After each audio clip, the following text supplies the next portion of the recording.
Let's discuss how we can incorporate active learning methods as a means to incorporate some of the benefits of one-on-one teaching into a classroom setting. We will be using the term active learning in this session.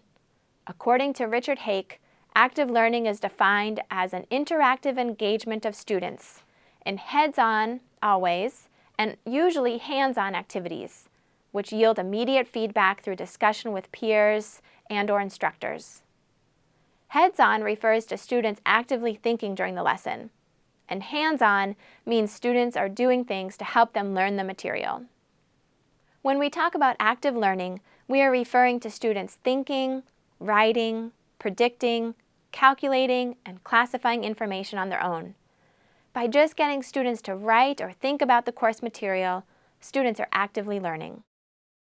When students learn interactively, they may start with active learning, but will go on to discuss, persuade, collaborate, and argue with their peers. These interactive learning methods can be built into a course as a course progresses, and this strategy is recommended for a course in which students may not have previously encountered interactive learning methods. For the remainder of this session, we're going to call both of these categories active learning. Richard Hake demonstrated that courses that incorporate active learning have increased learning gains. He performed a study to analyze learning gains of approximately 6,000 students in high schools, colleges, and universities across the United States that were enrolled in physics courses taught with either a traditional lecture or interactive engagement format. To assess learning gains, students took a physics concept test called the Force Concept Inventory prior to and after learning physics. The x-axis of this graph shows the average percentage score on the pretest, or the test that is given at the beginning of the course. The y-axis of this graph shows the percent learning gain, which is the difference in the average post-test score and pre-test score of each course.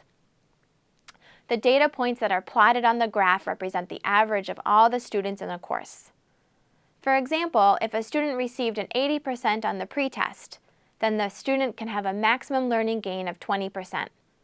The maximum possible learning gain is indicated by the diagonal line going through the center of the graph. Hake found that the students in the traditional lecture courses, which are indicated by the red data points, had a maximum learning gain of 0.23. Students in courses with interactive engagement, which are indicated by green data points, achieved higher learning gains of 0.48, which are almost 2 standard deviations above the learning gains in traditional classrooms.